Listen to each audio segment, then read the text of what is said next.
Hello बच्चों, let's read the question. Question says evaluate the following integration x cube upon x raised to 4 3x square plus 2 dx. Option है log of mod of x square plus 1 minus 1 by 2 log of mod of x square plus 1 plus c, log of x square plus 2 minus 1 by 2 log of mod of x square plus 1 plus c, log of x square minus 2 minus 1 by 2 log of mod of x square minus 1 plus c, log of 2x square plus 2 minus 1 by 2 log of 2x square plus 1 plus c. Solve करते हैं question को. इस question के लिए जो की concept है वो देख लेते हैं यहाँ पर हम. की कॉन्सेप्ट, तो इसमें फॉर्मूला हम यूज़ करेंगे integration dx upon x equal to log of mod of x plus c.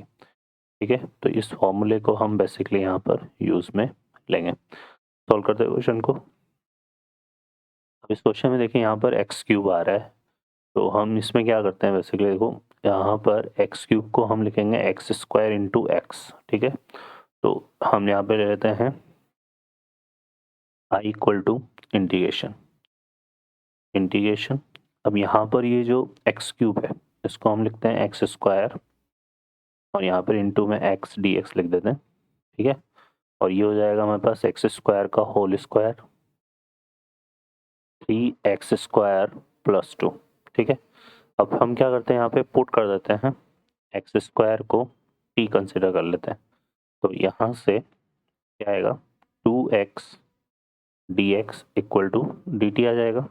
अब इस सब्स्टिट्यूशन को यूज़ करें तो ये जो इंटीग्रेशन है हमारा क्या बन जाएगा, एक्स स्क्वायर को तो टी एक्स डी एक्स की जगह यहाँ पे डी टी बाई टू आ जाएगा, तो ये आ जाएगा 1/2 और एक्स स्क्वायर की जगह टी आ जाएगा तो ये आएगा टी डी टी. ठीक है, और ये कितना हो गया T square plus 3t plus 2.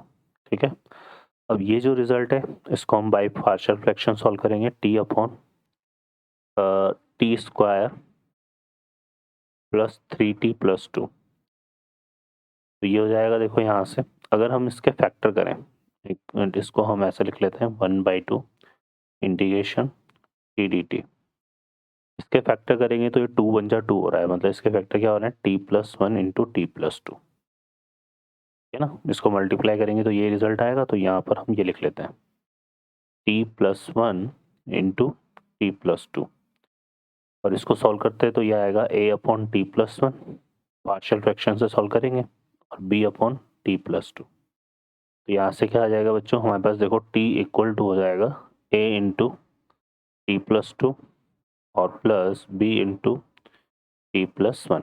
अब हम क्या करते हैं इसमें पुट करते हैं t इक्वल टू -1. तो यहाँ पर हम पुट कर देते हैं t equal to -1. t equal to -1 put करेंगे तो b वाला पार्ट 0 जाएगा और -1 प्लस 2 कितना जाएगा a. तो a इक्वल टू कितना हो गया -1, है ना, t की जगह -1 पुट करा. अब हम क्या करते हैं यहाँ पे पुट करते हैं t इक्वल टू -2, है ना. तो t इक्वल टू -2 पुट करेंगे तो ये a वाला पार्ट 0 जाएगा और -2 प्लस 1 माइनस का b आएगा. यहाँ से आएगा माइनस का b और ये कितना हो जाएगा t इक्वल टू -2 पुट करेंगे तो -2.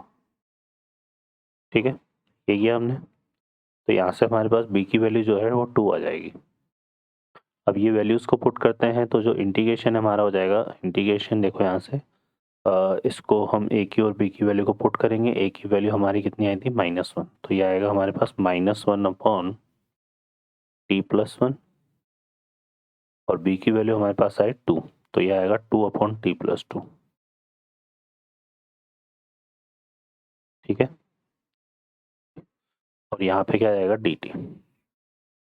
अब इसको इंटीग्रेट करेंगे तो ये हो जाएगा -ln mod of T plus 1. ठीक है, अच्छा यहाँ पर एक चीज़ हम मिस कर रहे हैं और वो क्या है 1/2, क्योंकि हमने इंटीग्रेशन में हमारे 1/2 आ रहा था. तो ये आ जाएगा, यहाँ से ले लेते हैं 1/2. ठीक है, तो -ln t प्लस 1 हो गया और प्लस ये हो जाएगा twice of ln t plus 2 और प्लस से. ठीक है, तो ये आ जाएगा. अब यहाँ से चेक कर लेते हैं एक बार रिजल्ट को. तो t की वैल्यू हमें पुट करनी पड़ेगी पहले, तो ये आएगा 1/2. इसको सेपरेट भी कर लेते हैं, तो यहाँ से देखो ये कितना हो जाएगा, प्लस वाला पार्ट पहले लिख लेते हैं ln t की वैल्यू क्या है एक्स स्क्वायर प्लस 2 और ये आ जाएगा -1/2 ln और t की value x square plus 1 plus C, तो ये हमारा आंसर बनेगा। अब ऑप्शन को चेक कर लेते हैं, तो ln x square plus 2 minus 1/2 और log of x square plus 1 plus C, है ना। ln का मतलब log of at the base e होता है, तो ऑप्शन यहाँ जो मैच कर रहा है हमारा फाइनल आंसर के साथ, वो बी ऑप्शन है, तो B option is the correct answer. Okay बच्चों, I hope you understand well, best of luck, thank you.